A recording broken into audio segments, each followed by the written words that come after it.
From the Heartland Business and Events Center, nestled in vibrant downtown Jesup. We need to get a what is it? What are those books? The synonyms. Thesaurus. To change the books rather than vibrant. What's another word for vibrant, Dale? Vibrant, exciting, exciting, quivering. Quivering. Vibrant isn't quivering. Well, I think if vibrant comes from vibrate, doesn't it? And vibrate would be something for quivering. All right, there you go. All right. Well, quivering downtown Jesup, Iowa. But quivering and vibrant are not exactly. I think vibrant is what you want. So all right, vibrant. Quivering, it connotates something entirely different. So. Okay. Home of Farmers Day, alongside producer Blake Tempus and co-host Dale Rueber, cast of thousands. I'm Jim Gillespie, and this is the Jesup How News. do we meet payroll every week? I don't understand it. It's just it's amazing. Either. Well, we people rob convenience stores for us is what we have. Thought you were still printing your own money in your basement there in Littleton. Littleton is where he lives. We ran out of ink. We had to go to robbing convenience stores. Well, you could use that water from the reflecting pool. We could. This is Jesup News for June 29th, I believe, for the third week in a row, 2026. We'll get that June 29th in one way or the other. That's right. Most people ignore that day, but we're celebrating it. See? 3 times. Some advice before we start the show from the I don't know who this is from. I think it's W.C. Fields. Again, the safest way to double your money is to fold it over twice and put it in your pocket. Yes, okay. I've heard that, yeah. Don't forget, check out the podcast, What's Up with our friend Bubba Seaman. On that podcast, they talk about everything with everyone. Nothing's off the table. Discussing in real life with real people, the good, the bad, the highs and the lows, everything funny in between. It's an interesting yet entertaining podcast with real people talking about what is up. I'm gonna start with what is good. What happened good in your life? There's a Jesup man, I'll just say his name is Terry, and he has had some terrible back problems, and he has not been able to stand up since March, okay? And needed surgery. The people at Iowa City looked at it and said, no, we won't do the surgery. Mayo, where he has been before, would not do the surgery.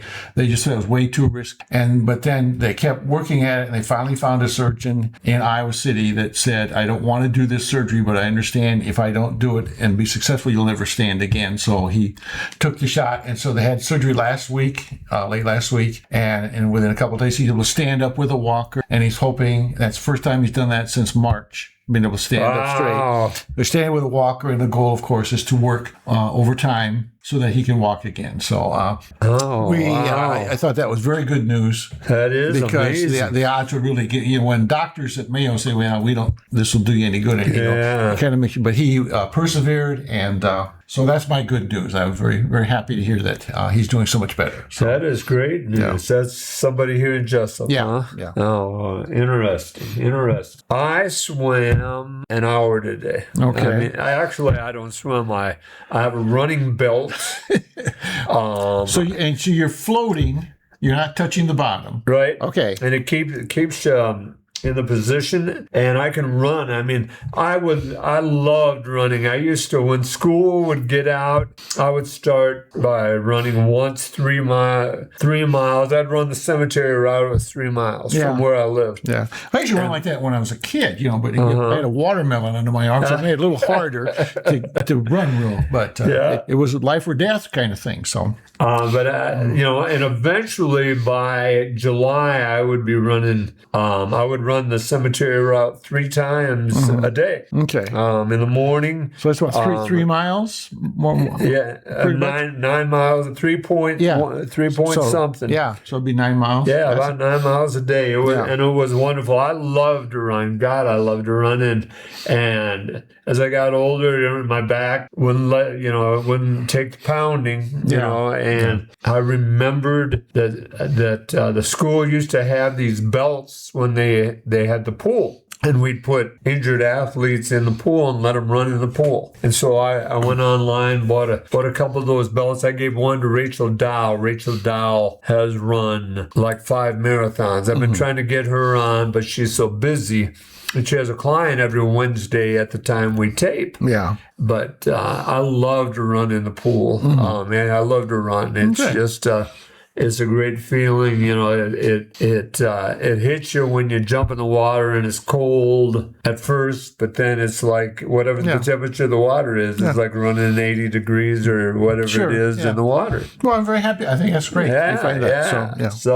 So I really enjoyed that. So that's my good. But we talked about, if you remember, we talked about the Broadway show, Every Brilliant Thing. Mm-hmm. And I talked to a fan of the show, Katie Belvins, and told her how in Every Brilliant Thing, Nathaniel Radcliffe, he would give his mother what was good about the world every day. Make a list. Okay. So Katie does 5 things in the morning when she gets up and 5 things at night when she goes to bed. And I said, well, Katie, send me your top 10 every week. Okay. So this is the debut of Katie Belvin's What is a Miracle and What is Wonderful About the World. Okay.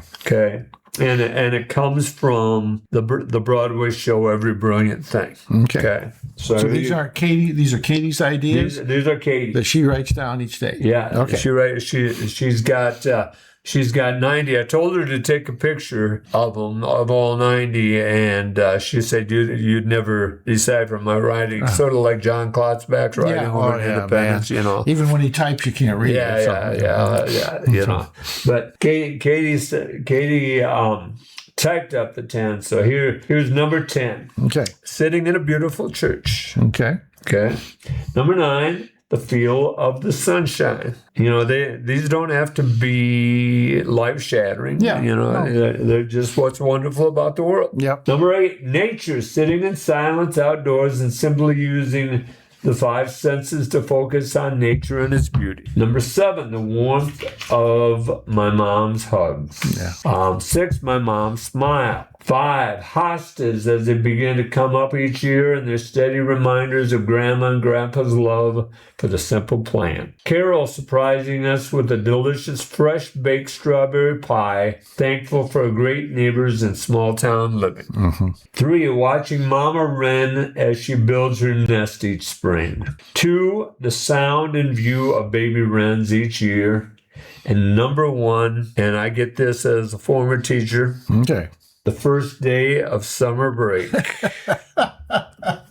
So that is Katie Belvin's what is truly special about the world. Yeah. So I love that when Katie said, she hit that right on the head. So we've shown Katie's art in M's Coffee, and we had a meeting with 11 artists. That was one of the biggest artist gatherings we've ever had at M's here this past week. I thought that we shared some neat ideas, and everybody shared what they do. It's interesting where the conversation goes from one artist to another, where one will talk about something which will lead to something which leads to something, and it's just, you never know which way it's going to go. And even though it's the same people pretty much, it's different each time. Yeah. And so it makes it very enjoyable. It's fun. It's a fun morning. So. It is. It is. I don't, you know, we talked about this. You know, I don't know if there is anything more enjoyable for me than being around an artist. You know, as far as the Arts Center is concerned, I really enjoy that part about it. You know, I get to see things, different things that, and we had writers, we had, I guess, you know, what would you call Dixie? Jewelry. A jeweler. Yeah, makes jewelry. Makes jewelry. You know, we had jewelry and sun catchers, but just things with little. You know, she does a lot with light, trying to get light to refract through different things, and so, and then she had the fidget things, which are neat. Yes, I assume those are bracelets. They look like for ladies. They were not very big around, but each of them had something you could fidget with if you wanted to, and something that twirls or whatever. And so let me ask you this, Dale. Besides a watch, have you ever and a ring? Do you wear your wedding ring? Yeah. Have you ever worn jewelry? I wore, when I was in Vietnam, I wore a string, had my dog tags and a medal on it that had been given to me before I left home. So, is that, I mean, as a but as jewelry, I've never worn jewelry, no. So. As a soldier, do you have to wear your dog tags? Oh, yeah. Yeah. Cause, I mean, yeah, because that's a lot of times that's the only way you can identify somebody. Right. So you always have them, and you tape them together so they'll clang, but those chains break. My chain broke. I had mine on a leather string thong kind of thing. Right. So, do you still have your dog tags? Oh yeah. A few things you can keep. Right. But yeah, I have that, and I had a watch and had the dog tags and it had a little like a St. Christopher medal kind of thing on there, and they are so tarnished with sweat and everything. The watch quit working right after I got home. It's just the dial is like brown. It was a white dial, not just brown with sweat and everything. I kept that too for some stupid reason. I have a box. It's got stuff in it, but not for everybody. All my stuff was lost, and so all my personal stuff. All I had was when I left was what was on me. So, so I don't have a lot. No. Right. Yeah, I mean, friend of the Steve Brown Arts Center, John Decker, has a number of pictures. Mm-hmm. Do you have a lot of pictures from? They're still in Vietnam someplace. Yeah, they are. Yeah. No. So in those days, you had prints. You didn't have them recorded someplace, Right. And so I don't know where they're at, but they're over there. I didn't have a lot. I didn't have a camera of my own, but guys will give you pictures. I have a couple pictures, but they're not of me. Sure. They're the guy's picture.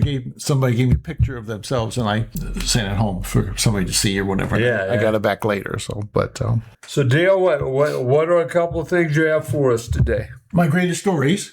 Okay, another one of those. I think we got time before the commercial break for the greatest story. Okay, what are we selling today in our commercials? We'll talk about that during the commercial. I noticed that Derek's Car Repair. Yes, they sponsored the Burnout Trophy this year for the Lions Car Cruise. Oh, cool! That's pretty neat. They had they sponsored a large trophy, about as tall as you are. So. All right. Okay, this is 3 cigars. I know you're a big smoker. Okay. Think how different things would be if the South had won the Civil War. It might have happened, but for 3 cigars. In September of 1862, Confederate General Robert E. Lee seized the initiative and invaded the North. It was a critical time in the war. If Lee could win a decisive victory, European nations might recognize the Confederacy, and the war, for all intents and purposes, would be over with the triumphant South an independent nation. Chasing Lee was General George McClellan, one of the most overcautious officers ever to wear Union blue. That's a nice way of putting it. Yeah. His response to Lee's bold move was slow and hesitant. As his army moved slowly through Maryland searching for Lee's troops, McClellan agonized over what he should do. Fate intervened when an Indiana regiment stopped for a rest in a field occupied by Confederates a few days before. 3 soldiers sprawled out on the ground noticed an envelope lying in the grass. Inside were 3 cigars wrapped in a piece of paper. Delighted, the soldiers decided to split the cigars, and then one of them thought to look at the paper. His curiosity changed history. He had found what a Confederate officer had lost, a copy of the marching orders for Lee's army telling where the Confederates were headed and what they had planned. Galvanized by this captured information, McClellan promptly went on the attack. The result, the Confederates returned back at the Battle of Antietam on the bloodiest single day in American history, all because of 3 cigars. Wow. So, interesting. Yep. And they still have a copy of this paper. They still have it. It's in a museum someplace. Where's it at? It's in the handwriting. Okay. Do you think McClellan? Let's talk about McClellan a minute. You and I both realized the kind of general he was. Do you think he was intentionally trying to hoodwink Lincoln and get him self-elected? I don't know, because I know he did run for president, right? For 64. Yeah, I don't know, but he had a reputation of being a sound statistician and a good military man, but he didn't like making decisions. And I don't know how he got to be a general but he did not like him. Very hesitant about what to do. He was incredible driller. Yeah. I mean, his army was well drilled. Yeah. And sometimes the army that doesn't look as good as the army, it's the fighting spirit. You have to be able to instill that in your soldiers. And I don't think he was very good at that because the men were ready to go, but he kept holding them back. And and that kind of dissent goes through the ranks. Colonels complain about it to the majors, and the men hear this, people talking about the general, and pretty soon they don't have any faith in him, and then things just go from bad to worse. It's what they say about Grant, that Grant was Lincoln's first general that realized he had more men than Lee. Yeah. He could afford to lose more men than Lee, unfortunately. And actually, the more you get at them, the fewer men you lose in the long run. Instead of picking away at them over time, you just get it over with. Yeah. And I think that's the way most battles are fought now, is you go at it. Though that's up through World War II, and maybe in the 50s. But now wars are fought very strangely. You don't have the huge armies meeting in a large field, and it just doesn't happen. Or tank battles, or it just. It is interesting. I heard today, and as we're headed toward a hard out here, I heard today the Russians in the Ukraine fight have had 1 million casualties. Yeah, no, I've heard that. It's thousands every month. Yeah, thousands, and it's not sustainable. Yeah. And you wonder, in any other country, those kind of losses, the government would be out, in any other country. So, I don't know how long he can keep doing that, but you go back to World War I when the Tsar was the leader. The Tsar would put the dead in cooling warehouses and not bring them out, And World War II, they were fighting for their lives. I mean, the war was right there, Well, in the Russian army, they had, you'd have 4 platoons, we'll say, in each company. Well, they would have 5, and the 5th one, their job was to stay behind, and anybody running the wrong way was killed. Yeah. So they lost a lot of men killed by their own men, but that was the incentive to charge whether or not you could see it was a good idea or not. So, the Russians, they had lots of men. They lost tons. That's the way they've always done it. They get all those guys out of those serfs or the guys out of Siberia or whatever, and they just put them in the front and then get slaughtered. So imagine if Trump had 1 million casualties. He'd been gone. Months ago. Putin. He just goes to a different house here and lives in a different house. Yeah. This is Steve Brown Arts Center Podcast Network. We'll be right back. This is Steve Brown Arts Center Podcast Network. We're back. Dale, last week we talked about the World Cup. You've been watching. Actually, I think I've seen 2 matches. What have you seen? Japan playing somebody, and when the United States beat Australia. I watched that game. Yeah. Yep. I missed the first one. I did not see the first one. But tomorrow they play Turkey, I believe. And they've already qualified for the round of 32. So I heard a discussion about whether or not they should rest some players, or if a guy injured, not bring him back too quickly. Because this game doesn't mean much. But then other people say, no, you want to have momentum going into that next. So you want to, do everything you can to win. So I don't know what they'll end up doing. Well, there's also the issue of yellow cards. Okay. That was it. If you get, that was part of it. there's a number of them that have 1 yellow card, and if you get the second yellow card, you're out the next game. And so, can you finish the game you're in, or no? I believe you're out of that game, and you miss the next game besides. Okay. And so, you're right. There is, is there a reason to play those guys? They got to play 6 or 7 other regulars. Well, sure, yeah. But the injured guys, the one yellow card guys, do you sit them? Yeah. Also, they're thinking, it looks like the round of 32 will be a winnable round. Everybody I hear claims that once they get to would be the semi. It's like the knockout round is what's next, right? The round of, where you lose, you're done. Yeah. You have the round of 32, the six. So then you have the quarterfinals, which is 16. You have the semifinals, which is 8. Would that be the Semifinals would be 8, or the finals would be 2, right? Finals would be 2. Semifinals would be 4. Semifinals would be 4. The quarterfinals would be 8. That sounds right to me. And so they claim if they get to the semifinals that there's no way to win. I mean, because they claim there's only 5 power countries in the World Cup. Oh, that they think have a chance to win. Okay. I mean, the same 5 countries win year after year after year. Yeah. France, England, Spain, Portugal, and I'm leaving one out here. They claim, and I was listening to a former American player, Fox, and he said there's no way that the U.S. team can beat any of those teams. Yeah. Now I'm sure every American in the country hates him now. Yeah. Well, yeah, you're not supposed to tell the truth ever. But, one guy said today that the whole thing was the idea to try to find out which country had the best black players. Because, you're watching Switzerland and they got a bunch of black guys running around and say, okay, that makes no sense. But, and this was a black guy that said this. So I feel perfectly safe in repeating it. But yeah.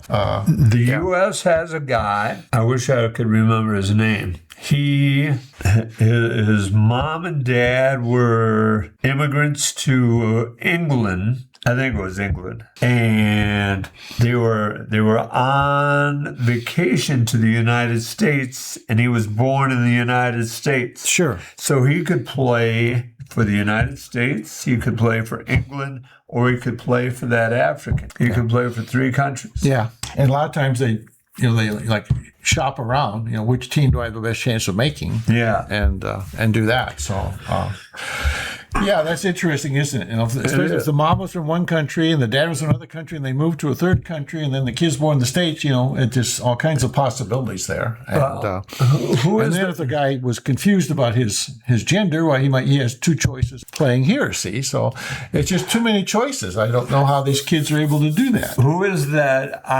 former Iowa basketball center? She was player of the year before Caitlin Clark. Okay, yeah, I know who you're talking about. Yeah, and she has been playing for the country of Spain. Gustafson. Yeah. Thank you. Yes. Yeah. Yes. Her ancestors. Well, yeah. Is she playing professionally? Basketball? Yeah.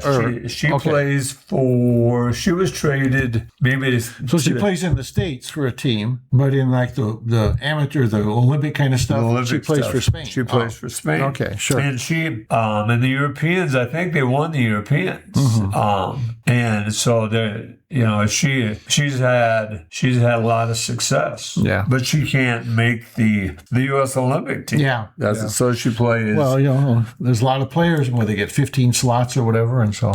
Do you see the last Fever game? I guess they played it tonight, but they played. But the third quarter, for big brouhaha, fouls, and the referees are stepping in, and people are yelling at each other, and 5 technical fouls were issued, and that was quite a girls' game. Yeah. And then after that was a foul. I mean, after that, everything was a foul. Right. Yep. The referees were not going to let that go anymore, and so that was quite a game. So, all right, let's predict it right now, Dale. Yes, sir. I'm going to paint you into the corner. Who or how far is the U.S. football team, the U.S. soccer team, whatever you want to call it? Yeah. How far are they going to go? Well, I've heard some people say they have a pretty easy route to the next. That looks pretty good from the way they've handled it. So, and how many teams started? 30 some started, or 60 okay. 48. Okay. All right. I'll say they get in the top 12. You say the top 12. Yeah, that's when there's just 12 teams left. They'll be one of them. I mean, it has to be 4, 8, or 16. Okay, how about top 16 then? You say 16. Okay. All right, I was interested. 16. That's realistic. Well, it's a home field advantage, plus the way the teams they have to play, the way it's lined up. Yeah. And listening to the experts on television say the same thing. Iowa go with them and say. Plus, just the hometown trying to stick up for your boys and so. I would say that's pretty good. That's pretty good. 16. I will say they'll go to the top 8. They'll go to. They'll win one more game. Win one more game than that. I'm gonna write this down. All right. Okay. All right. Please. So all the superstars have been having a great tournament. Who was the guy from Portugal that scored a goal? And he ran one way. His first goal, he ran away from his team and didn't celebrate with his team. So his second goal, his team ran away from him and didn't celebrate with him. And that's interesting, isn't it? Yeah. I always wonder why because they score a goal and they just run as fast as they can the other way for some reason, and they take off their shirt and wave it for some reason, and so. Well, remember last week I talked about that group of 100 that travels with every team, that cheers every second of every game. Yeah. A lot of them will go in front of that group. Yeah. Oh, I see. Yeah. And go to that group. Yeah. Hey, the big story is the fans from Scotland. Yeah. Were in Boston and drank the place dry. They had to have an emergency order for more beer. Yeah. And, man, that was really something. So. And another thing that was trending, Casey's breakfast pizza was trending. Okay. As well. Ranch dressing. And ranch dressing. Ranch dressing. Yes, they say that Hidden Valley has come out with a package of ranch dressing that they can check when they fly back home and take with them, because some of the people, they couldn't get their bottle through customs or the checkpoint, right. So they were drinking it before they got on the plane, before they went through the security check. And no, you don't need to do that. Just put it in your checked luggage. And then the Hidden Valley Ranch, they made these cases with Hidden Valley Ranch in it. Yep. And they said, you can take the powdered kind, I guess, and just mix it when you get home. That travels okay. But I thought that was really funny. You know what I always thought would go? Every foreign exchange student that would come to the United States would become addicted to Mountain Dew. Yeah. That we had at Jesup. And when we would go to Europe, we could never find Mountain Dew. Coke got its nails into Europe and Asia and the rest of the world. Yeah. And Mountain Dew is a Pepsi product, but I always thought if you could get Mountain Dew into Europe, you could addict them. Did you ever see it? There's a James Cagney movie, 1, 2, 3, where he's the Coca-Cola. It's the last movie he made. He's the Coca-Cola executive in Berlin when Berlin is split into East and West. And it's a very funny movie. So you should watch that sometime. All right. Well, Dale, what else do you have for us today? Well, I got a hard quiz for you. A one-question quiz. All right. Put you on the spot. Hang on. I want to recognize this Steve Brown Arts Center Podcast Network. We'll be right. We've got a quiz going here. We're still here. All right, here's the quiz. Just true or false? Okay. True. One of the plans being discussed in the White House over this reflecting pool to get that mess cleaned up is to have Robert Kennedy Jr. go down there and eat the algae. False. False? False. Did you see it? Although, did you see that? President he is pushing real hard to get people off of mental health drugs. Oh, there's a lot of people that have been on mental health drugs all their lives. Yeah. Just go and get their prescription and don't question it ever. Mm-hmm. He's trying to change that. I had not heard anything about that. Yeah, so, okay. Yeah. He too, and I really believe that we prescribe our nation to death, unfortunately. Yeah, well, yeah. I think we take way too many drugs. Yeah. So I quit taking multivitamins. I read a thing where it said that America has the most vitamin-enriched urine in the world because we get so many vitamins for what we eat that this extra vitamins just going right through us, and so. Interesting. So it was interesting.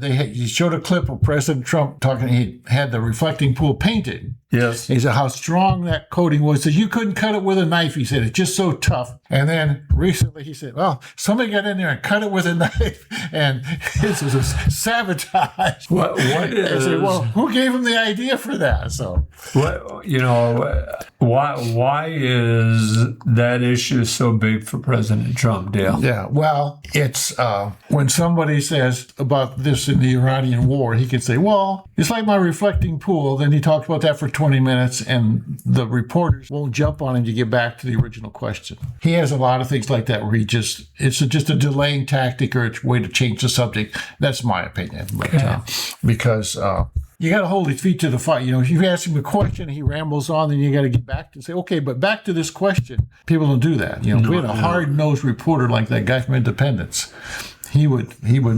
There'd be some tough questioning. Yeah, I think so. So what do you have for us? Oh, just a couple things. Next week, here at the event center, the Honey Bowl food truck. Have you ever seen that one before? No, I have not either, and I don't think it's been here this month. So the Honey Bowl food truck, and then Miller's Barbecue. That's a Jesup guy. Yeah. He's going to be here from 11 until sold out. So everything he's got, he's going to sell. So. I understand he hurt his back or something. Oh, really? Somebody told me, but that he's out and about. Hopefully he's doing well. So that's coming up.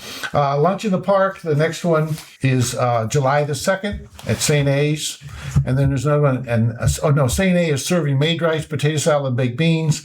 And then the American Lutheran Youth Group is having a pasta bar on August 6th. So there's just 2 of those left. The Farmers Market is still going 9 to 12 Saturday mornings. And hopefully there'll be some tomatoes and carrots and that kind of stuff more and more as we come on, because I go down there and buy baked goods and I don't really eat baked goods. Right. But we had them anyway.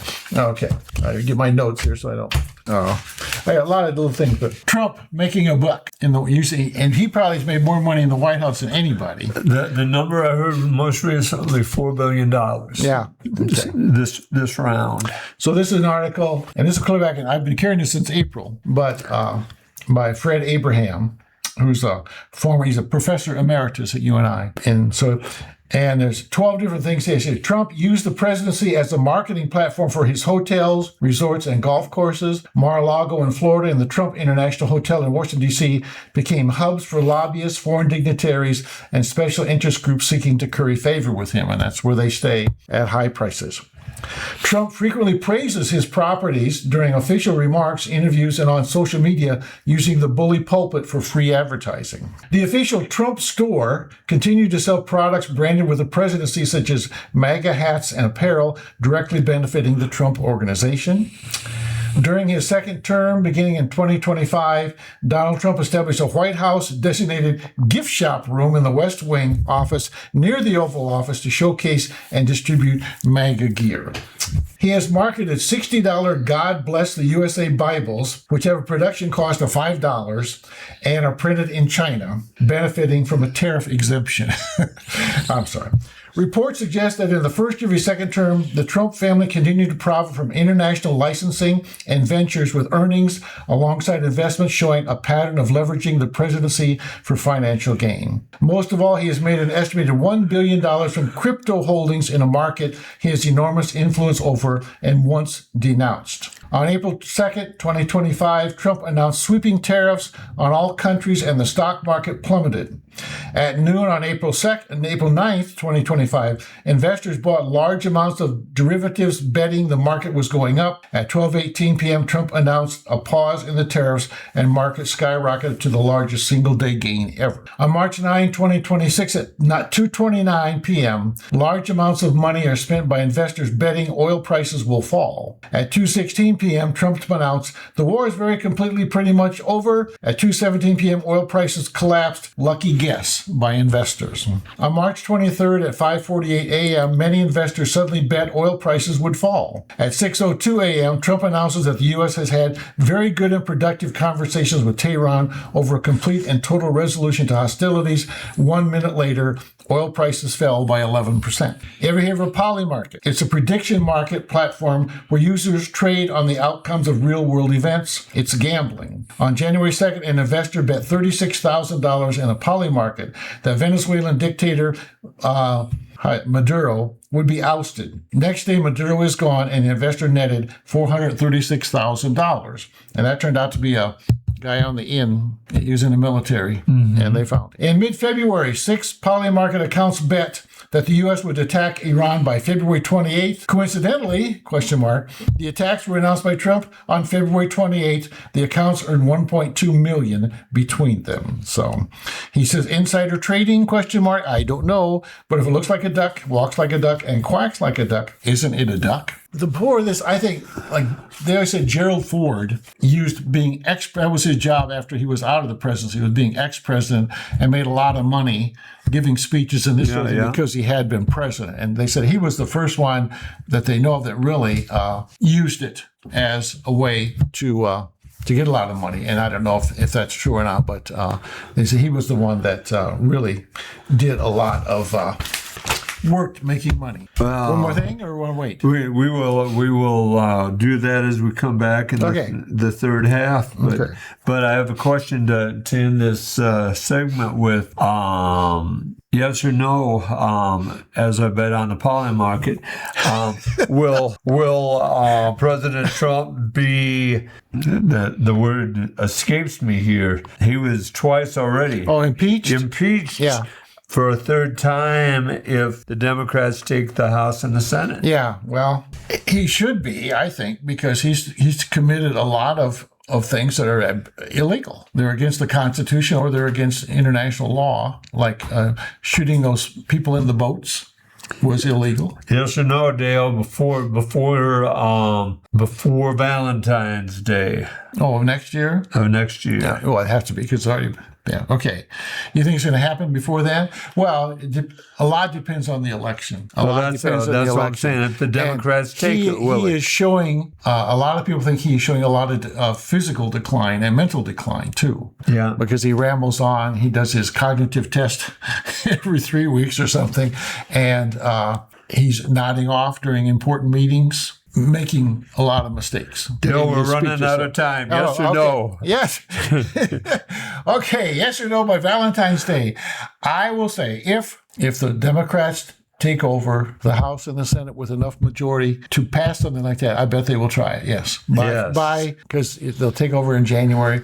So by February 14th, I would say yes. Okay. It'll tear the country apart. It will. It will for the... Yeah. I will again for the third time. The Steve Brown Arts Center Podcast Network. We'll be right back. Steve Brown Arts Center Podcast Network. We're back for the third half of our show. Dale, you wanted to start this half, so I'll let you go. Well, a few weeks ago, I talked about declining birth rates in the country. And now here's a study. Study links iPhones and falling birth rate. Do you remember when they told people not to carry their phones in their front pockets because it would make them sterile? Do you remember that? Okay, well, this is a study, and it's a short study, not a whole lot of people, so there's a lot of rebuttal in here about why maybe they need more study. But there's a couple things I thought were interesting. Just a second, I need to move my phone. Hold on.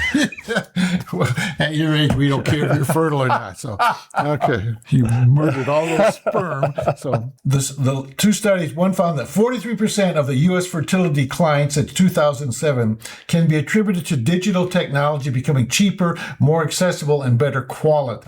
This Dr. Hudson said.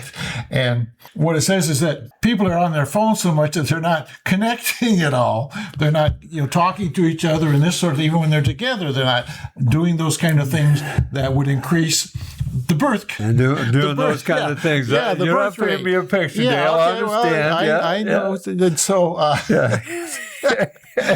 and so that's part of the problem. Okay. Deep relationships erode, partnerships form less often. The partnerships that do form are weaker and conditional fertility falls. The through line, smartphones and other digital technologies don't make people want children any less. They're just replacing the in-person time that relationships which may lead to children are built on. Okay. Now, there are certain relationships that lead to children. Okay. So they're replacing, and you could see it coming with, about the time of the birth of the smartphone, I would have a lesson on how to make a call in my class. Kids hated to talk on their phone. Hated it. And I don't know how you change that deal. This is towards the end of the article. Taking a look further back, Hayford said the evolution of communication technology has long had an influence on declining birth rates, citing studies in the 1960s and 1970s that suggested the rollout of radio and television, which depicted families with just 2 children, disseminated the idea that smaller families were more desirable. And if you think back on those TV shows in the 60s, they had Wally and Beaver just had 2 kids. Donna Reed just had 2 kids. All those TV shows. Lucy and Ricky just had the one little boy. And before then, families were much larger. But then the families they were seeing on these new radio and TV shows depicted families having smaller families. And so they say technology has had an impact on birth rate in this country for a long time. So, you talk birth control, and for a long time, birth control was considered a sin in the Catholic Church. Sure. Well, it still is in many ways. Yeah. I think. Yeah. I think that was hard. If you talk to any Catholic girls, that was a big thing where the Catholics in America, even though they were going against the Pope's edict by using birth control, because it's one of the first instances, I think, of a mass movement against the teachings of the Church, because it went against what people needed and what they believed. So he's trying. Okay, I want to talk. Okay, I missed that. Yeah, he said. I said, how about the Waltons? Oh, but the Waltons were a 1930 family, so that was old timey. And then the Brady Bunch. But that was 2 families. You could divide those because that was 4 people produced those 6 kids or whatever. And so there you go. Yeah. So I'm not gonna let him get me. The Partridge family. The Partridge family. Yeah. Well, that woman was just crazy. See, but you notice her husband died. Yeah. Worked the poor guy to death. What are you saying? Well, they worked him to death. Have all those kids, and he said, "Geez, I can't afford this. I'm going to die. They can form a band." So okay. Thank goodness he didn't keep his phone in his front pocket. Well, that is something. And that's why these flip phones. Now you keep them in your back pocket, so your butt doesn't work as well, or something. I don't know. Okay. I don't. Well, people listen. They say, "Yeah, he doesn't know." And I say, well, "I'll admit I don't know." So who wrote that article, Dale? It was by Greta Cross, and she's USA Today network. She works for them. So, and a lot of it in here, the study's kind of incomplete. It's a new study, a small study, and so there were a lot of things in there saying, but, okay. But I thought it was interesting, since we had talked about it a few weeks ago about the declining birth rate, and that is one thing that they are looking at to see whether or not that's one of the causes. So, I don't know. Sperm killing phones. Well, let's look at what we got in store here at the Arts Center coming up. Don't forget that Linda Schmidt will be in the Jesup Library. Her show will be in for about another week before we have a new artist in there, and Pat McIntosh is also in the community room at the Jesup Public Library. I got permission to display some photographs from a photographer in Michigan over there. So good. And if you want those up in July, is that one? Okay. Linda's got one more week before your stuff goes up. Okay. And I know you are busy, and he's very tickled that we're going to display his art. So. Yeah. And we will talk more about Jesup Farmers Day here in a minute, but don't forget that we are showing Jennifer Kemp's at M's Coffee over in Independence. We are still showing Nick Thomas's art at Gedney's. The Wandering Table is coming to a place near you.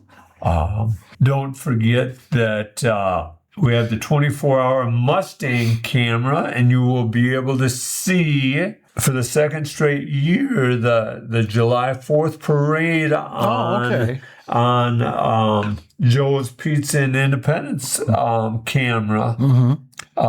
So if you are homebound or you can't make it, bring it up on your phone.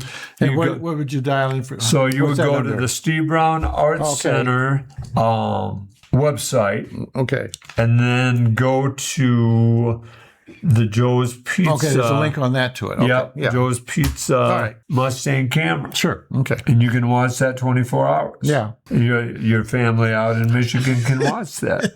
Are you in that parade this year? No, I've never been in the Independence Parade. You've never been. Okay. I don't know anybody there that would even consider it. See, so. All right. I'm gonna. Although I always bring it up. Last year I brought it up. It was pretty neat. So don't forget, we also have a 24-hour camera at Joe's Pizza in Manchester. I don't know if the parade goes by that one or not. The Manchester parades. I would bet the homecoming parade goes by that one. You would think so. Yeah. From where the school is, if I remember right. So, yeah. Don't forget the little free art house is at the administrative building in Independence. Don't forget that this past weekend they had a nighttime farmers market here in Jesup. Olivia set that up. See where they paved her parking lot in front of the... They did. Yeah, it looks really nice. And they have a picnic table out there, and so... And Rachel Dow bought that building across the street. Where the flower... Where there used to be a flower shop. Then it was a realtor, and... Then it was a realtor. Okay. Then it was a lady that did signs and prints and copies and stuff. So it's across from what used to be the car deal, or the auto parts store? Yeah. I'm thinking, okay, all right. Yeah. All right, well, that's good. Yeah, that's good. I was talking to her on Saturday, and Rachel said that it'll be a couple of months before they're in there, and they have all they got a number of devices they need to get in there and change the power, etc. In there. Oh, I suppose, yeah. But Dale, I know you're on the Farmers Day committee. Tell us a little bit about Farmers Day. Well, it started. We're getting involved with starting June the 2nd, or July the 2nd. It's going to be a little longer. It's not a longer Farmers Day, but it's a longer involvement by us, I guess you would say. But on July the 2nd, we're getting a couple of committees together to put flags up on both sides of 6th Street and Main Street. And that'll be from South Street to North Street. Then it'll be along the north side of North Street and then the south side of South Street. So it kind of makes like a square, a square of flags, okay. And so we're putting those up on July the 2nd. And then July the 5th is going to be big. Is a Sunday. That's a pretty big day. They're having a community church service downtown in the pavilion, and then at 10 o'clock, and then at 2 o'clock. I don't know if you've noticed, they've been working on the Veterans Memorial out here on the corner of South Street and 6th Street. Looking pretty nice. Yeah, it is. And they won't have the grass ready, I don't think. We're just going to wait after that, Mike was saying the other day, because otherwise it'll just get trampled down. It doesn't work. And they have to decide how to do it. But anyway, it's looking pretty nice, and they're getting that ready. So that's at 2 o'clock. And then at 3 o'clock, I think last week I talked about those serving signs, the World War II sign. Right. And we've got that here in town. And this Saturday, they're going to... at least get the supports up for that on the 27th. I think I saw on Facebook, Ann Rock had a real old article about that. On her Facebook page. Oh, okay. There's articles about it in the 1960 history book and also the history book. Okay. It's where I've been looking. 16 of those people died. There was 301 names on there, and 16 of them were people that died. And so that's at 3 o'clock. And I'm meeting Fritz Keys on Friday. We're going to talk about, Fritz Keys is the Legion guy. Every town has a Legion guy, and we're going to meet and talk about some kind of little service or program to do for that. And so that will be at 2 o'clock, then 3 o'clock, and then 9:30 we're having fireworks. And we're not, the city is. Yeah. This is not Farmers Day. This is the cities. This is all the city stuff. But we're kind of helping, I guess, as much as we can. So, and then for Farmers Day itself, the big attraction, well, we think a lot of people will be interested in this World War II sign, because a lot of those families are still around. But we also have a trailer coming in. It's one of these, we've had them before, where it's like on a semi, and then it opens up, and there's a lot of there's programs and I don't know if there's lecture, but programs and a lot of artifacts and this sort of thing about World War II from this trailer. And so we're thinking that's going to be pretty nice for people to come and see. And then we have the regular stuff, downtown and that sort of thing. And always a big thing, should you raise prices for beer? Should you raise more money? And I don't know if people realize this, but, Farmers Day, we're spending tons more money than we ever have before. I mean, everything is just so expensive. And now we get one of the best carnivals ever in the state of Iowa that comes here whenever they can. That's the Evans, correct? Yeah. The Evans show. And so that's going to be here this year. And we have trouble with them when the 4th of July is towards the first of the week or whatever, because they have commitments in Clear Lake for that. But the carnival's insurance is so they're asking us to pay $10,000 to help them with their insurance costs. And the carnival used to give us percentage of their take every year, and now we have to, and this is not money that we really counted on, and so it's getting much more expensive. But we're keeping all our prices the same for funnel cakes and donuts and for a glass of beer, and hoping it'll all work out well. And again, you're always at the mercy of the weather and this sort of thing. But so we're hoping to have a real good Farmers Day that a lot of people will come in and have a good time. So there's the ICANN, we're doing ICANN and then Channel 7 News, and that'll start coming up pretty soon where you can see our commercials. And so, all right. Yeah, so that we work with KWWL on that. And so, so anyway, we're getting out there. So, and we've been had the whole schedule in the shopper, was it? Shopper's Reminder. The reminder and this sort of thing. And so always a big, should we keep doing print media or should we just go all electronic? So always, you never know. And what's the best thing to do? So we try to do some of each still. And so, but anyway, I hope people will come and enjoy Farmers Day. It's interesting. Am I asking something inappropriate here as I ask, what is the budget of Farmers Day? Well, and if I'm asking something inappropriate, we're not a public thing, but we're probably north of $50,000 this year. Right. Yeah. Oh, wow. And the goal always was to have enough money on hand so that if it was a complete bust, the weather came in and just ruined it, you'd still have enough money so you could do it again the next year. And I don't know if it depends how well we do, but I don't know if we'll still be in that position next year or not, because it just takes tons more money. And so it is. It amazes me the cost of things. Yeah. And I don't know, if you got a band with 6 guys in, you don't want to come and play for $400. No.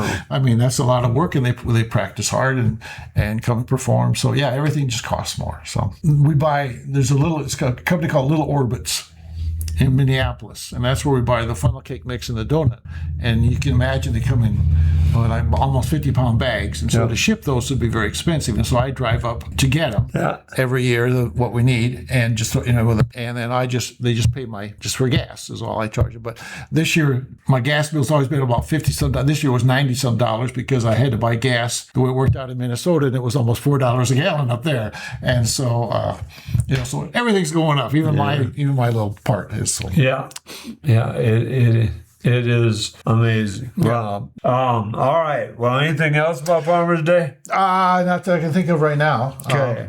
Okay. Well, here you go. No matter how hard you try, you can't baptize cats, Joseph. So, if you'd like to donate to the Steve Brown Arts Center, or have an idea for an event, go to SteveBrownArtsCenter.org and follow the link. If you have news or would like to sponsor us, email us at jim@SteveBrownArtsCenter.org or call 319-290-0241 and leave a message. I'm Jim Gillespie with Dale Rueber and producer Blake Tempus. Our thanks as always to Kelly Seahouse and Heartland Business and Events Center for allowing us to use their podcast equipment and studio. Thanks to the audience for bringing these stray dogs into your life, and remember that each day is about little victories.